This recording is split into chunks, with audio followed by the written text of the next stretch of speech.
Hello, welcome to the Raising Athletes podcast, season 5. We've been doing this for 5 years now. So excited. Susie and I just kicked off season 5 last week, and we're really excited about where we're going in 2024. My name is Kirsten Jones. I'm a peak performance and sports parenting coach. I believe that we all have things that get in our way, all have things that hold us back. And when we get together with other like-minded people and discuss things, put the ideas on the table, share and learn from one another, we can all get better. And today, my guest, Dr. Jody Carrington, is no exception to this. We're going to learn so much from her. I'm so excited to have her on. Thank you, Dr. Carrington, for being with us. Kirsten, thank you for having me. I'm up here in Canada, so I'm always just so jealous of you frolicking in the sunshine down there when we're I was in Utah this week, and they were like, we're so cold. It was -4, and I was like, listen, I'm coming back to -58 Fahrenheit, so you can get bent. And I feel like it's like a badge of honor a little bit. I'm like, yeah, and we still play hockey in this. Don't you worry about it, you know? I did live in Buffalo for 3 years, and I will say, when it got to 0, it kind of felt warm. It was like, oh, and it is such a mindset, right? Like when you live here in 72, it gets to 50 and you're like, ooh, I can't go outside. But in Buffalo, like I'm walking the dog in 3 feet of snow with 3 parkas and goggles, and it's 22 below. And you're like, yeah, it's not that bad. We can do it. We can do hard things. Oh my gosh.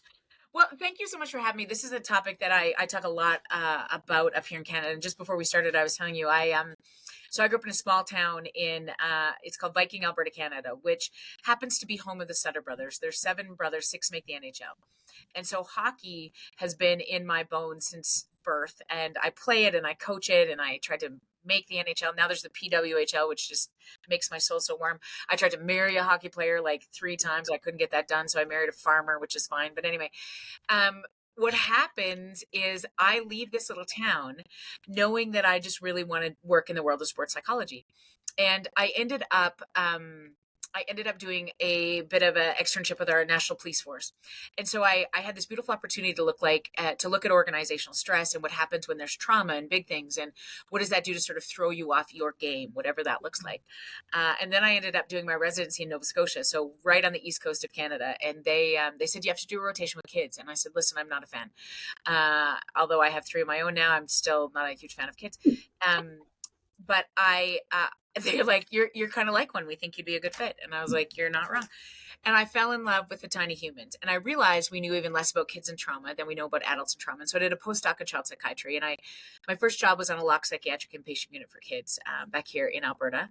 And I started to understand the importance of emotional regulation in not only performance, but certainly mental wellness, the ability to conduct ourselves in the ways that we want to as human beings, but certainly our expectations of our teams, our organizations, our players, really comes back to this one thing called emotional regulation, which is how not to lose your friggin' mind.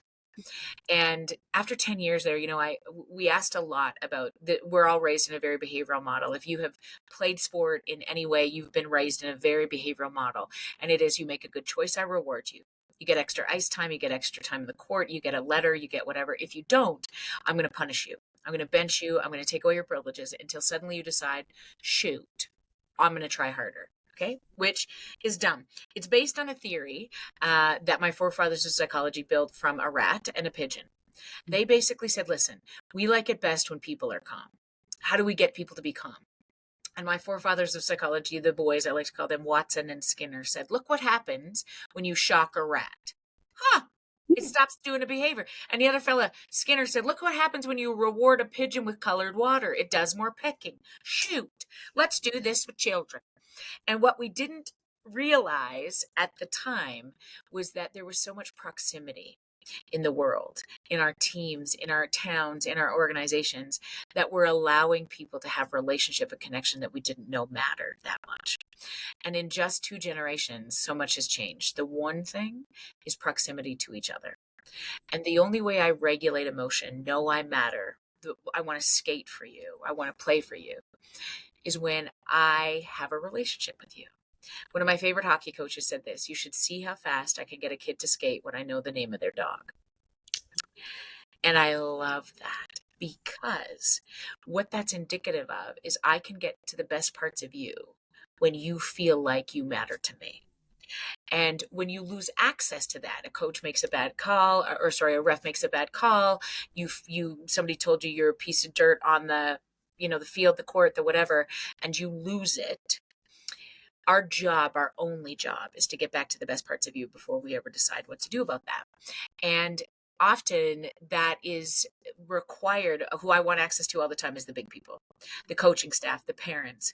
As a child psychologist, people will say to me always, can you see my kid? I'm worried because we're going through a divorce, or I'm worried because, he's not making good choices, or we think he got the ADHD. I would say, yeah, all the time. I would love to see your baby. I'll assess them, but I need to see you.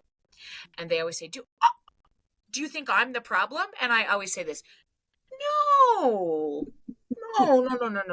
You're the solution. Because we all navigate ourselves in systems, and particularly when we are developing athletes, what becomes so critical in this process is a system in which you put them in.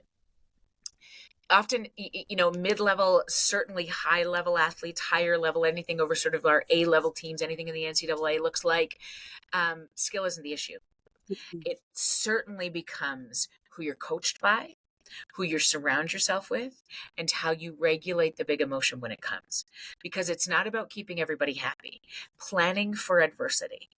Knowing what we're going to do when we lose in the last 5 seconds. Knowing what we're going to do when our best player gets kicked out. That, not necessarily practicing that, but knowing that you have somebody at the helm that's going to be like, okay, look at me. Look at my eyes. Come here. Come on. Emotional regulation happens when your prefrontal cortex is on. And when we bring babies home from the hospital, how do they let us know what they need is they cry, they flip their lids, they lose their friggin' mind. The job of big people is to walk them back there. And one of my favorite quotes of all time is by a dead guy named Ram Dass. And he was a philosopher and a yogi, and I keep his words over my shoulder. And I talk to my kids about this all the time. He said, we are all just here walking each other home. And when you have a team, when you have a set of coaches, largely a group of parents that understand their jobs to do the walking, you will have a successful team, a successful athlete. You will navigate the emotions in your life because nobody gets out of here alive. 99 point, I mean, these stats better than me, but like who makes the bigs is like 0.007% of the population. Okay. So I'm sorry, Scott. I know you almost made the OHL. I know you did my little muffin top. Go get a coffee. Okay. And I'm going to tell your baby why he's amazing. And then he's going to skate hard for me. Not because you think he needs to back jump hard. Zip it. Okay. And so much of it becomes this desire for our kids to be the best, to do the best. And the intention's beautiful. The perception is often what messes them up the most. So that's it. That's where I'm at. So now I wrote 3 books. The best-selling, the one that you have behind you called Feeling Seen is probably my favorite. It's a year old today. And we talk a lot about everything I've just said in that book, and I speak globally about it now.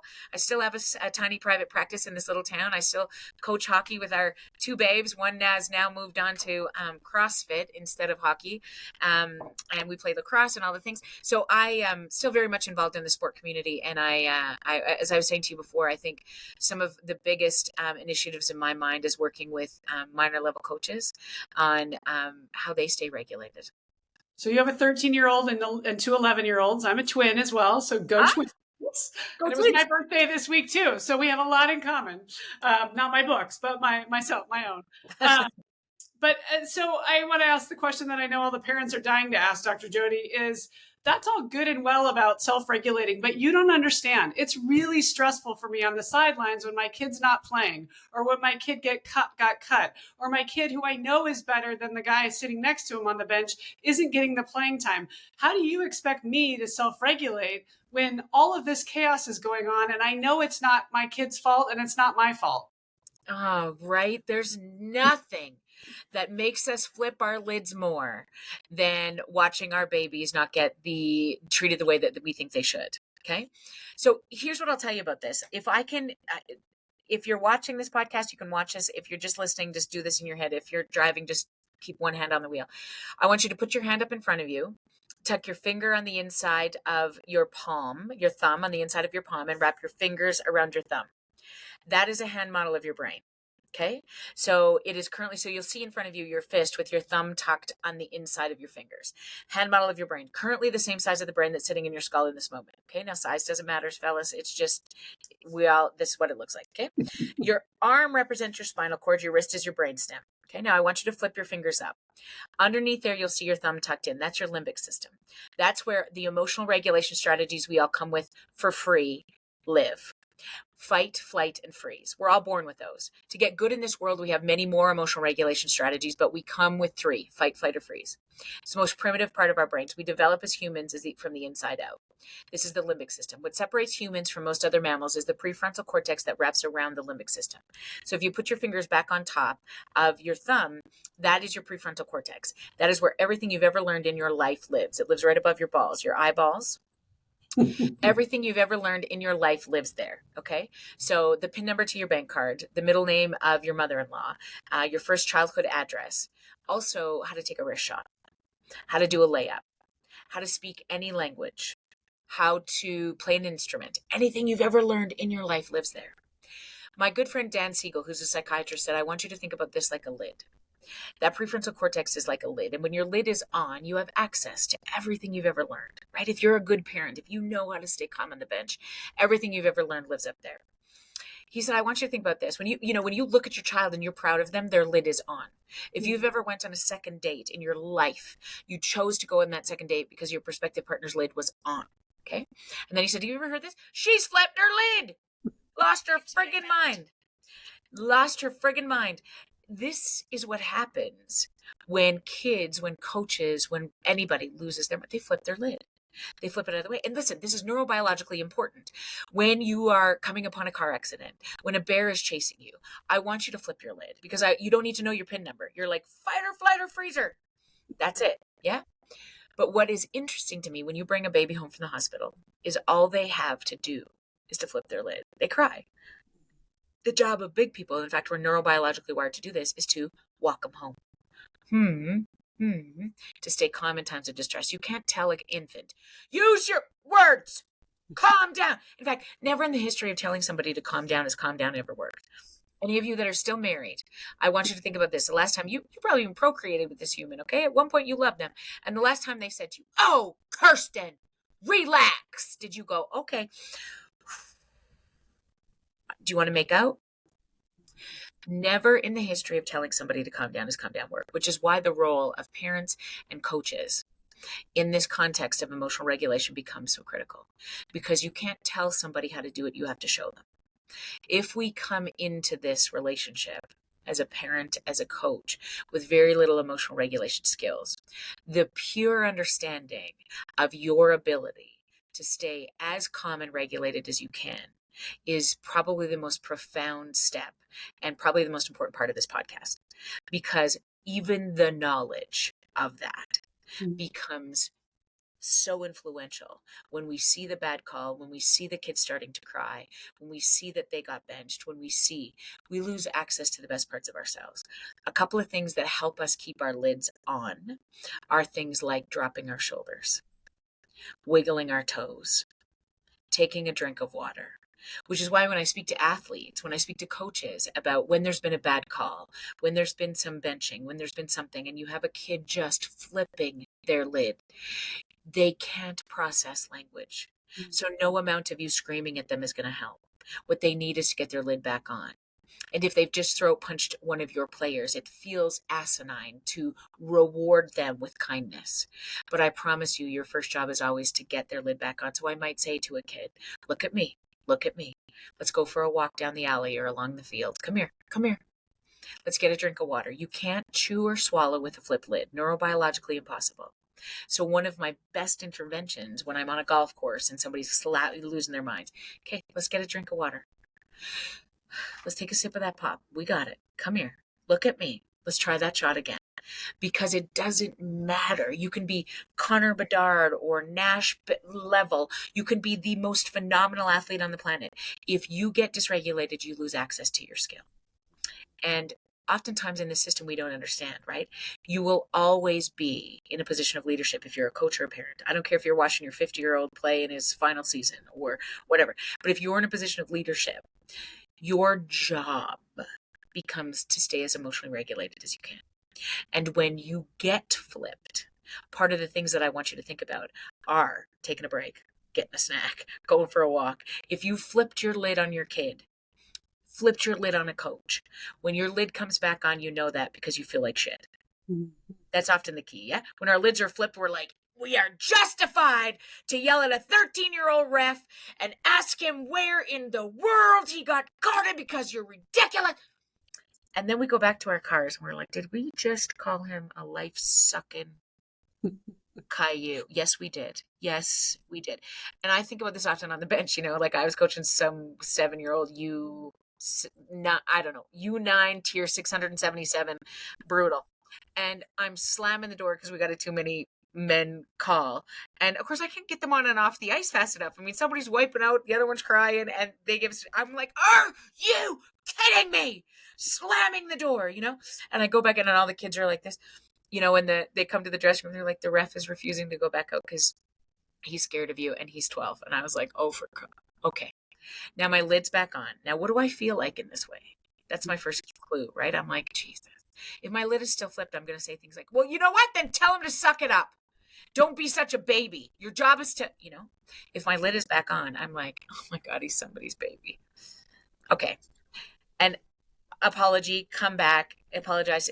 That repair becomes some of the most profoundly skillful thing any successful coach has the capacity to do. I like using the analogy of you can either be the thermostat or the thermometer.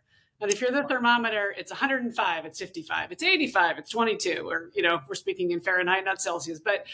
And then on the flip side, you set the thermostat and maybe it goes up to 75, then maybe it goes down to 71, but you're able to regulate. And if you have the tools up front, you can't wait until the house is on fire, i.e. you're in the middle of the game and the kid does a stupid thing and you yell at them or you're feeling that. You've got to have the tools that you're using consistently prior to even smelling smoke, prior to even getting anywhere close to the field or the ice or anything. But I think we make the mistake is waiting till we get there and then be like, you feel this fight or flight or freeze, and you're like, wait, what's happening to me, right? How do I need, and that's what I get. Are the parents calling, okay, can we fix this? Can we fix this? I'm like, yeah, we're going to fix this, but it has nothing to do with the current situation. It has to do with how do you show up? And, like you talked about any of the best athletes, even just JJ McCarthy last week with Michigan, he's meditating at in the end zone. I don't know whether he actually does it or not all the time, but I don't even care. Like, I like that he's modeling that that's what we need to do in order to get into that moment and even expect ourselves to perform. If we wait until we get into the moment and then think that we're going to be able to perform when everything's coming at us a million miles an hour, that's not going to work. Well, and Kirsten, I think here's the deal. You can only coach the way you've been coached. And in one generation, so much has changed. And so our ability, I could not fathom sitting on a hockey bench in 2002 and saying, okay, we're just going to meditate before we go on the field. Right. Like Farmer Joe doing my coat would be like, what the, get out there and you show them. Yeah. Here's what's happened is that our athletes have never been this inundated with data. Yeah. We are the first generation of parents, and we're the first generation of coaches that have also had this much access to social media. When I come to practice, I have been reviewing plays. I've been scrolling Instagram. I'm checking the scores on TSN. As is all of my athletes. Mm-hmm. They're on Snapchat. They're getting feedback from their partners, their friends, the ones they're dating. They're sending, I was going to say dick pics, which you can take. But this is the world that they're inundated with now. Can you imagine 1 generation ago, those were not the athletes you were coaching. They were also as holery-ish in some ways. They were also going through puberty and developmentally and doing all those things, but they didn't have this much access to be inundated with data, which means their brains are not ready to learn when they step onto your field.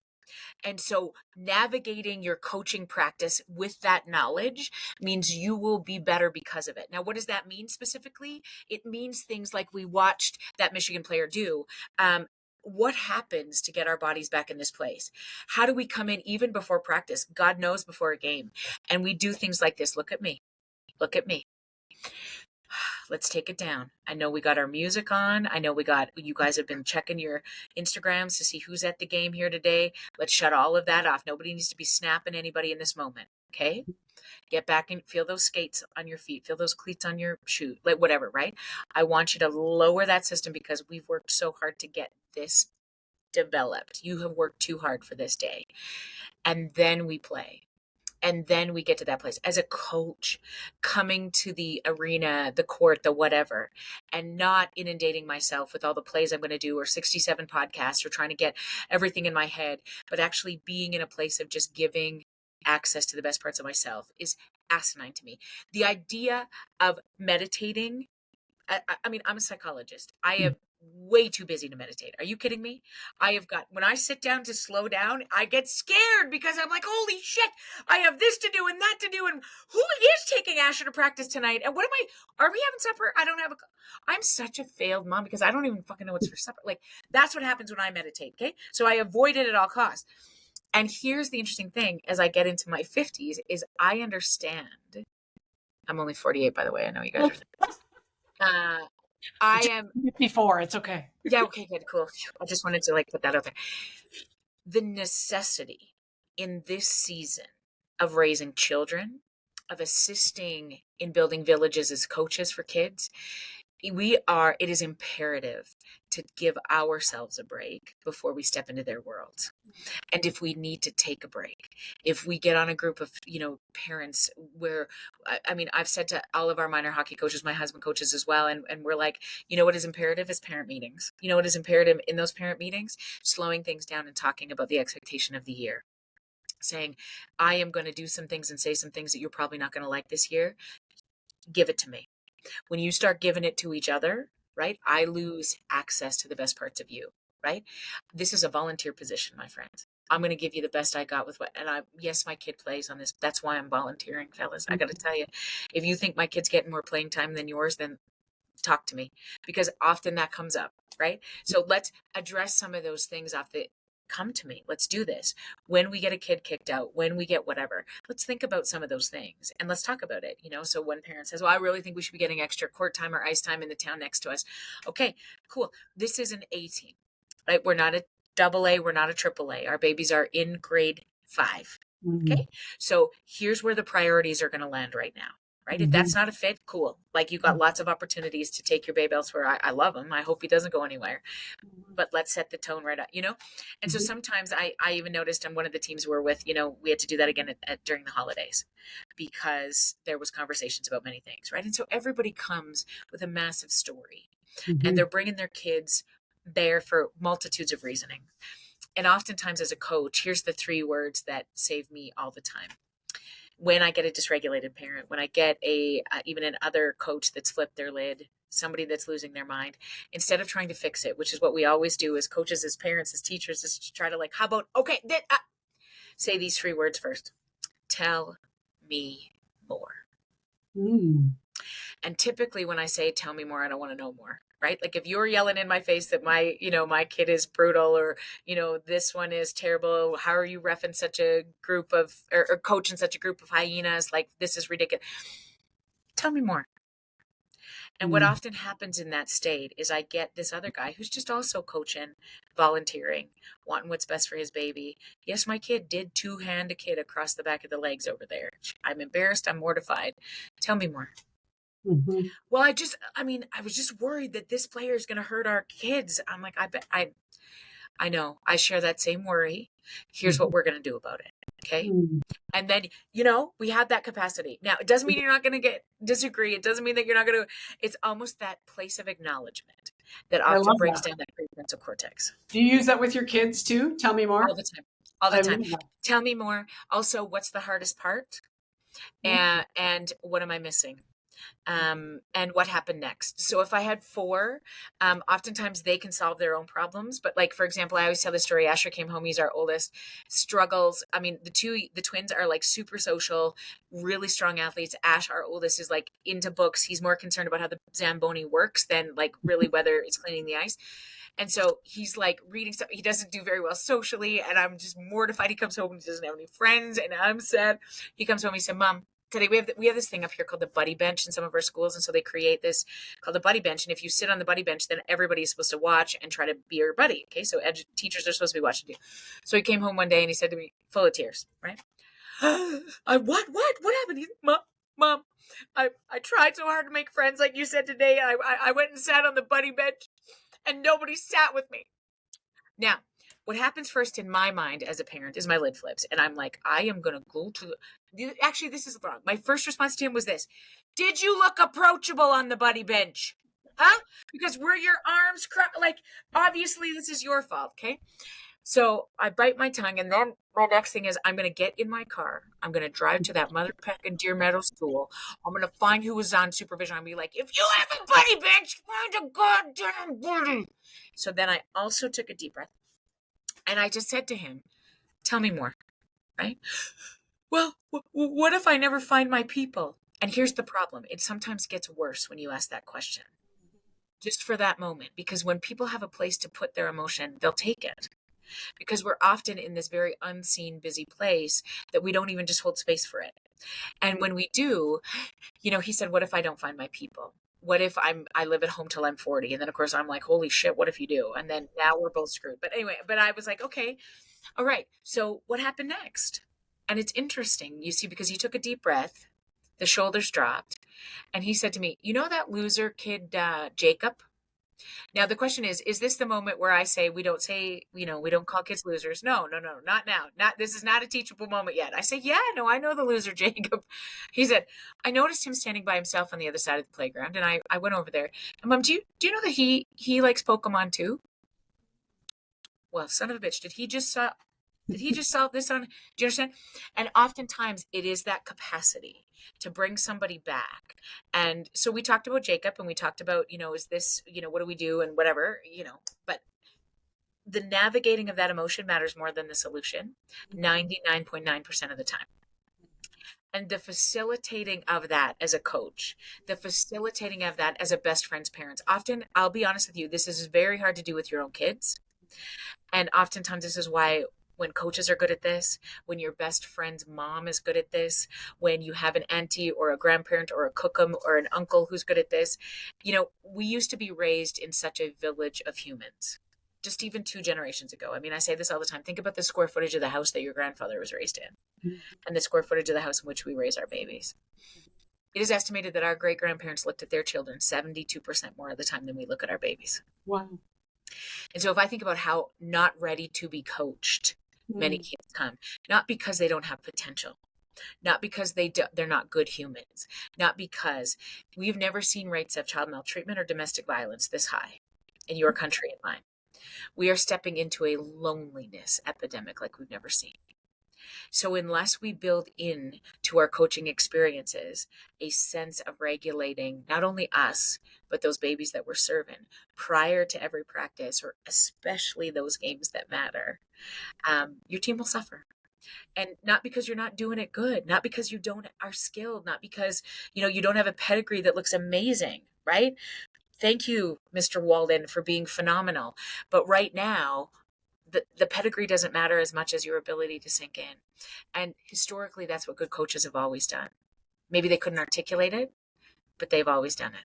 Do you find this in Canada? Because I find this to be very true in the US, is we have really great athletes, and myself included. I was a decent athlete. And then at a certain point, they're like, well, you could be a coach, right? And we're not going to give you any tools, but because you played the sport, you must know the rules and you must know how to, and now we're going to assume that you know how to deal with parents. We're going to assume you know how to deal with kids. We're going to assume you know how to come up with a practice plan. We're going to, we assume so much. And then again, parents are now, obviously paying 10 times the amount of money that they would have paid. And I think my parents all in over my entire, high school career paid like $500, right? So like, and now Yes. you're forking out thousands of dollars a year. So I understand the expectation is higher as well, but I don't feel like we're giving the coaches the tools they need to succeed either. Well, and you know what's interesting is this is very true across organizations, because if I think about in any hierarchical organization, teaching, for example, right? You were good with kids, so now you're a principal. Yeah. You were a good police officer, and now you're a superintendent leading an entire, okay. So just because you can bounce a ball doesn't mean you can tell other people how to do it. And Exactly. so when we talk about the skills that are required in leadership and, team development, business organizations, that doesn't, just because you were a good athlete. And this is, we were saying this before we went on air, is that, I think this is what's so true in our little towns is that, we have access to just, minor coaches, and oh my God, this guy played college. This guy, played whatever, NCAA. Holy moly. Like, I mean, he knows it all.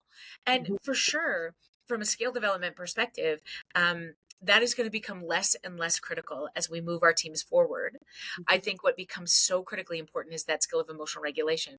And if you have been, here's what's true: highest rate of suicide in your country and mine is middle-aged men. The ability to name emotions and regulate them are typically much more achievable, accessible for women. Not because, listen, I have 2 sons and a daughter. This isn't about penises and vaginas. This is about, historically, we have given this message, and we continue to do this in our locker rooms today. Boys, don't cry. You're tough. You're fine. Let's not talk about it. Let's brush it off.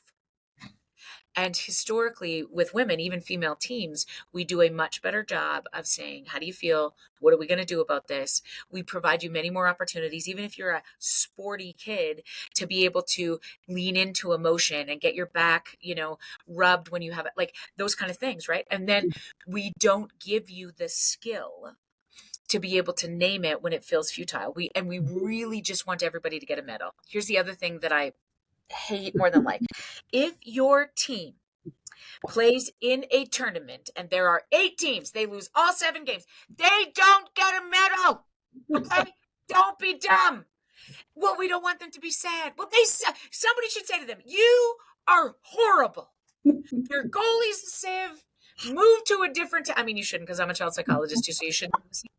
But the point of the matter is, our babies need a script for futility, for loss, for disappointment, for frustration. And they often learn that in sport. That is the thing that we're teaching them more than anything, is how to socially engage with people, how to disagree with somebody, how to have somebody bench you, how to have somebody kick you off the team or kick you off the field. How you cannot do anything that you don't have a script for. And futility is one of them. Right? Bullying in a team environment. Well, I'm here to coach the team. I'm not here to manage the emotions. Bullshit. Then get out. Because I hear this all the time. I didn't know this kid said that word, or I didn't. Then get your ass in the dressing room. Then, well, they're 14-year-old boys. What am I supposed to do? Just hang out? Yep. Because their prefrontal cortex is not that big. Do you know some of the best conversations I ever have? I will always drive my kids to practices and games, because when you sit in the front seat, they think you're deaf. You get so much intel. You got Grayson, Mason, Kaysen, Layson, and Tayson in the back seat, just bitching about a coach or talking about some chick. And if you want to have a really solid conversation, you never approach them in a herd. And we make this mistake all the time, right? We'll be driving and we'll be like, hey, boys, we don't talk about women like that. And they're like, in the back seat. Yeah. So one of the most successful things a coach will ever do is cut them from the herd. You wait until there's a regulation of emotion. So, for example, I might say to Grayson after the game, the next day even, hey, can you come here for a second? Yeah, coach, what? I just got to tell you, buddy, you are my best point guard. That I have never seen a kid do that great, and I'm so proud of you. Lid comes on. Then I say, you know what I was a little disappointed in yesterday, kiddo? Whoa, coach. The way you and Mason and Kaysen and Tayson were talking about that, I don't know if that's a girl you're dating or what's happening, but the way you were talking about that chick. Oh, coach, come on, boys will be boys. Nope, look at my eyes. That is not how we talk about women. I also said you were posting some pictures on Snapchat. I also heard that. You see, you're a leader on this team. And anything you post, most anything you say will live with you for a lifetime. We are on that season. I want you to be very cognizant of that. I have 2 daughters and you have 2 sisters. We do not disrespect people like that on this team. Do you understand me? Yes. Okay. Thank you. You know, now I may need to have that conversation 677 times because that's how kids learn to walk before they learn to run. But taking those moments can be some of the most influential things. If you think you're creating an athlete, you're creating a human. And this is what I love about your book, raising the empowered athlete, because so many times it is about raising these humans to play a sport, which is I one. love what you're saying, which is not publicly shaming, not No, we are out. beyond that. Yeah. Beyond that, fellas, listen to me very carefully. No publicly shaming. Okay. You will, kids, 1 in 4 have a plan to end their lives. When you have a group of 16 kids, 17 kids, 22-year-old boys, women, I don't care who it is, however they identify. These days, 60% of the kids in any dressing room feel lonely. They have never will articulate feeling that. And 1 in 4 have a plan, not just a thought that I might not want to be here, a plan. And the number is ridiculous. You are not coaching for skill anymore. You can not only change a life, you could save it. I mean, this is how critically important this role is and how important you become in your community. Okay. So how many are on your team you're coaching right now? How many players? They are 20. Okay. So you have 20 athletes. How many get to play? Well, so in our minor places, we rotate quite Everybody? significantly, especially when it's U9C. But when we get to the A level, one of my sons play on an A level team. There's lots of rotation, but lots of kids sit. So as a coach, how do you help each player? Because we know that not everyone's going to be the starter. Not everyone's going to be the star. Not everyone's going to get to score all the goals. What am I if I'm the last guy off the bench, or maybe I don't even get off the bench? How do I feel valued? I think that falls so specifically to how you set up your team. And we spend a lot of time, worrying plays, practices, procedures, all those kind of things. I love intentionally speaking to each player.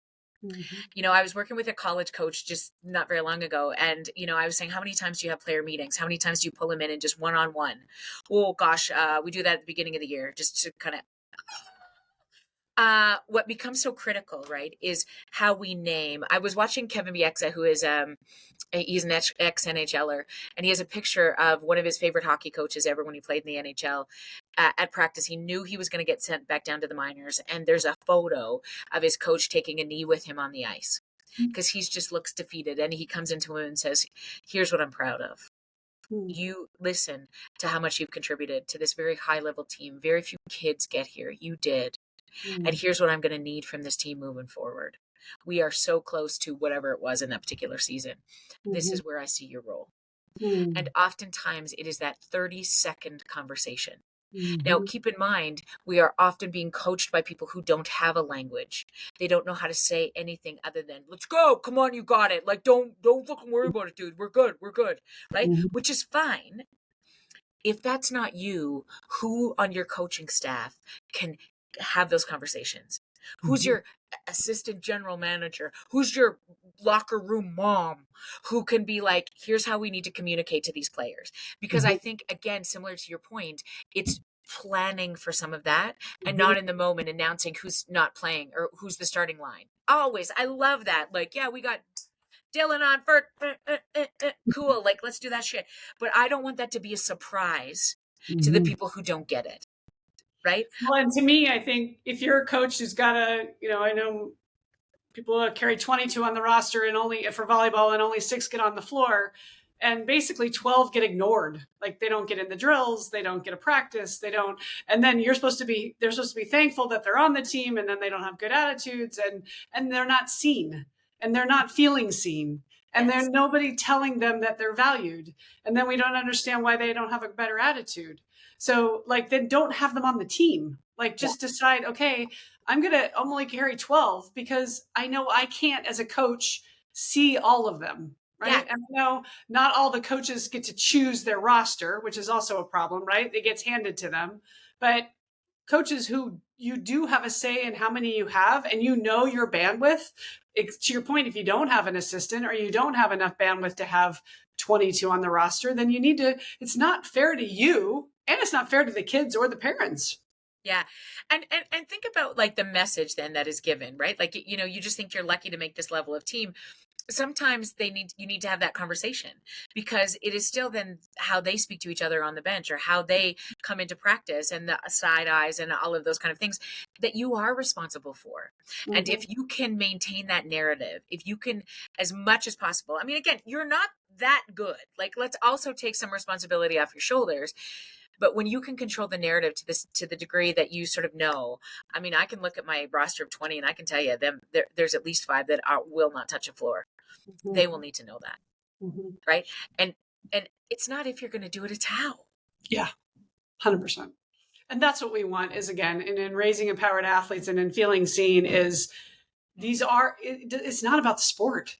It's about what are the life lessons that we can get, that we can be athletes for life, that we can still see ourselves as athletes because of the lessons we learned when we got the time to be there, right? We are developing these humans into parents, into CEOs, into mechanics, into kind people, philanthropic people in their communities. That's what you're making. And if you think you're making, you know, a U13 volleyball player, okay, yeah, for sure, but that is one sliver of their life. They're also hanging on to their mom and dad's divorce, and whether they're going to have enough snacks for today, and whether they're getting bullied at school, and whether their baby brother is developmentally got the thing. Like, when we put the context into when we put everything into context, kind of, it takes the onus off of us too, right? Mm-hmm. Kids will skate through walls for you. Kids will spike through walls for you. Mm-hmm. When you take those 30 seconds, mm-hmm. as much as you can, and you can only do the best you can with what you got. Where do you think I'm going to find the time for 25 plays? Okay. Do the best you can with what you got, and I promise you it's enough. We want everybody to buy Feeling Seen, the national bestseller. But if there's 1 or 2 things that you're saying, okay, you've got to know about this book, that why I want everybody to go buy it, what are the big things that your big takeaways from your last year? Yeah, I would say, what's so critical for me is that I really wanted it to be a roadmap, like therapy in a bottle, kind of, right? Because so many people are like, I can't, mental health, what do I do about my own mental health? Where's the work? So I just slammed it in this book in a really, I hope, accessible way, where we first of all set the scene. Why are we feeling so disconnected? What is wrong with me? We ask that question all the time. And I really just wanted to say, like, look what we have done in this lifetime. We're trying to navigate as parents and coaches, and why we feel so unacknowledged. And then it's really about how we do that for each other, acknowledging each other. You don't got to solve anything. We were never meant to do any of this alone. Let's reconnect in our communities and our families, all those things. Here's some ways to do it. And then the third piece is how you just stay in the game when you get lost, not if. Because we are all going to mess it up. It's all going to be bad. There's all going to be times, but not all. There's so much joy. The most vulnerable emotion on the planet is joy. And the healthiest teams have lots of belly laughter, lots of really sinking into those moments where you can celebrate the successes and go for a round of like Dairy Queen blizzards when you lose. And what does that look like? And I think it's a bit of a new set of rules that I think is all packaged in this place that I think would be really helpful. I love what you said about realizing not if, but when you make a mistake. And we love talking about that and being vulnerable with our kids. And I think a lot of parents feel like, well, I can't show them that I did something wrong. How do you navigate that with your kids when or if you've ever messed up?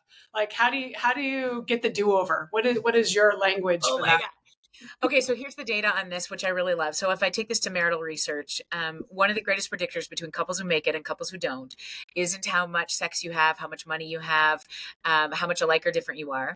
It is your capacity to repair, which usually comes down to 2 words. I'm sorry. And what's so critical about that, the fastest way you can erase an apology is you follow with the word but. And we do it all the time. I'm sorry, honey, that I was losing my mind last night. But if you just would not come in and leave your shit everywhere, I would, So that is the quickest way to erase it. And this is true with our kids. I'm sorry, mommy was yelling. But if you wouldn't. your babies can't give away something they've never received. And one of the greatest gifts you can ever give to your kids is to apologize, to show them how to repair. You can't tell them how to be great. You can't tell them how to be kind. You can't tell them how to be anti-racist. You have to show them. And they're watching. And so one of my favorite things to do in my head all the time, right, is when, Aaron and I fight, because you think about like, even when, if you lived in 700 square feet and there was, I don't know, 4 siblings back in the day, and your parents got in a knockdown, shoot 'em out fight, who knew about it? Everybody. When they made up, who knew about it? Everybody. And now our kids may see us disagree or fight, but we repair over text, or we repair when they're long, in bed 600 square feet away, or, whatever that is. You can't tell them how to repair relationships. You have to show them. You can't tell them how to mourn or be sad. You have to show them. And so much of this process is when we mess up, not if, because it will happen all the time.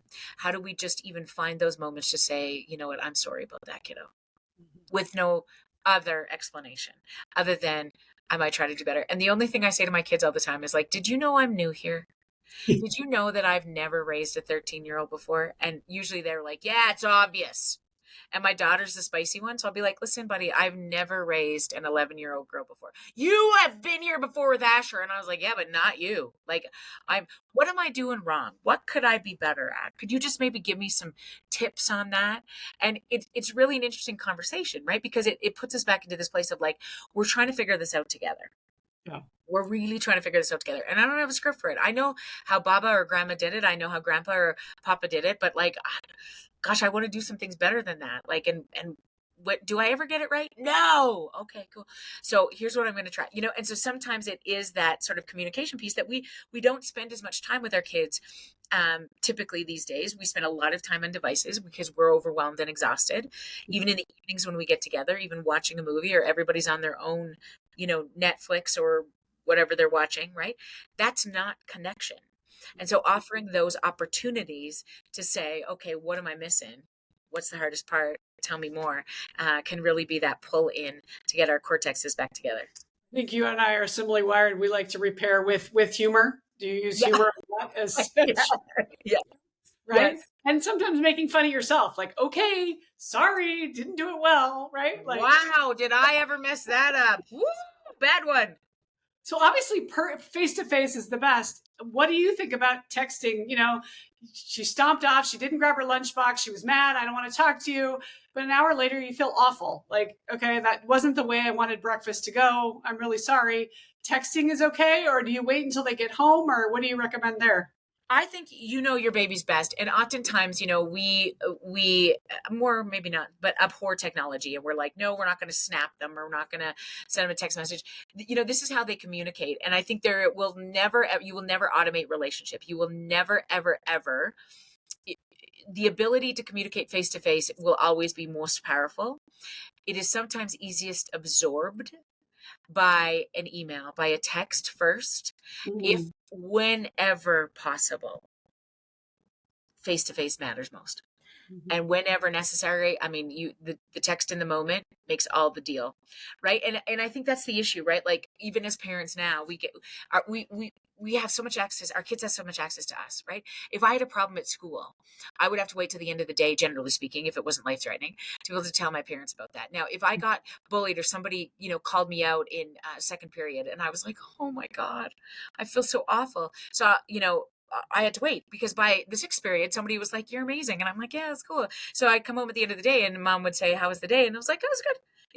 Now my baby girl has access to text me after the second period, like, oh my God, I feel so sad and bullied. And so the whole day I'm like, holy shit, this is terrible. Now she also has that reparative experience in grade, or in this experience. She comes home, she's fine. And in the meantime, I'm losing my mind. Yeah. So our ability to stay connected is one of those things that I think really offers us sort of something that's quite beautiful. And if we use technological advances successfully, that's how we stay even more connected. But don't ever, ever understand it as a replacement for tucking in at night, or going on a road trip, or going in the car for a Slurpee, or like, that's always becomes important. And to our defense, I mean, we've never been this exhausted as parents because we've never had this much inundation of data. And so Mm-hmm. giving ourselves some reprieve, doing that place of like plugging your phone in outside of your bedroom, Mm-hmm. getting to a place where you don't check your phone until at least you've peed in the morning. How Mm-hmm. do we slow your cortisol down enough so that you make space for the things that really matter, the people in your life? I know that there's books now written for how to parent into their 20s, late 20s, right? So, like to your point, we went to college. There was one phone at the end of the hall, at least until I'm in my senior year. I remember we got a phone in our room. That was a big deal. But to your point, like you flunked the test or you broke up with the boyfriend or whatever happened, you got, you weren't getting playing time. They found out every other Sunday when you made the phone call. And by then you're probably over it. Yeah. And now we're so tethered to them. I have, we'll be walking and they'll be like, "Oh, he can't find his charger." I'm like, "He's in Chicago. Why do you know about his charger?" "Well, he's going to be tested in. That means he's not going to, and she's like wrapped around the axle about the kid oversleeping for his final that, that he does because he doesn't have his charger. And you're like, that is not your problem, right? But yet we've made it our problem. And then we're so intertwined with our emotional health becomes their emotional health that we're not allowing them to fail at all. Like, I mean, actually this week, my son is in the upstate New York playing basketball and he got COVID. I asked him 3 times, "Did you go get the shot?" "No, not yet." The whole team went, but I missed it. And of course part of me is like, "Oh, I should have texted him again. No, you're 20 years old. That sucks that you're not playing in your game tonight at Army." But when, again, at some point he needs to go, "Gosh, I need to get my act together. I need to get over to the health center and get my shot." Yeah. Mama can't do that from California for you. Right. Yeah. And it's hard because I'm feeling the pain for him because of course my brain goes to, well, now he missed a game. Now he's going to be behind. Now he's going to get out of the rotation. Now he's not going to get as much playing time. Da, da, da, da, da, da, His whole da. career is over. And Yeah. and that becomes really dysregulating for you versus like, okay, what really matters for this boy, right? Yeah. He learned his lesson and he learned it the hard way, which is how most of us have to learn our lessons. And so, baby boy, this is what I wanted for you. And it's going to be sad tonight. Call me. Yeah. Let's cry together. I'm sad too. Army's going to be an amazing game. Let's watch it on the, but this is how it goes. And I think that's the hard part. Even as parents, we feel so much of their pain, but I think being in the emotion together is much, much more powerful than fixing it. Yes. I say don't jump in the hole with them, but walk alongside them, right? Beautiful. Beautiful. Yeah. Yeah. But it's easy because you want to fix it. But Oh. how do we keep ourselves from fixing it? I really think it's so much that point about, we often call it the work, right? And I for a long time really didn't understand what that means. Like, did you do the work? Has he done the work? I can't date this guy unless he's done the work. Have you done the work? Jesus. The work is so much about, I think, getting very knowledgeable about what sends us over the edge. What is it about, each of our kids that make us anxious? I mean, of course, basketball and you have a big history, playing at a high level has a big history, so what does that do for your body? Being an awareness of that is really critical. And then what we do before we text them back, what we do before we call them back. I think our own regulation, there's tips and tricks and all of those things. Lots of them are in the book, but it's also that place of just like, you'll never arrive there. You won't ever get really good at this. And remember, the job of our children is to continually lose their minds. They should make mistakes. They should forget their shot. They should get arrested. They should vape in the bathroom. Like, that's their job. It doesn't mean you're doing bad things. It means I want you to figure out life in the auspices of connection to me so that I can walk you home again and again and again. And the more I do that with you, the more you'll be able to do that for the next generation, whatever that looks like. If you don't have that experience, you will not have that skill. So beautiful, Dr. Jody. This is so much fun. Okay, I want to end with the question that we like to ask all of our guests, and you can go in any direction with this. And then I want to hear from where we can all find you and follow you and learn more from you. But how would you finish this statement with, as much as you want to add a word or a phrase or a whole story? The best athletes I know do this. How would you finish that? The best athletes I know are very, very connected to their own way of operating, their own bodies.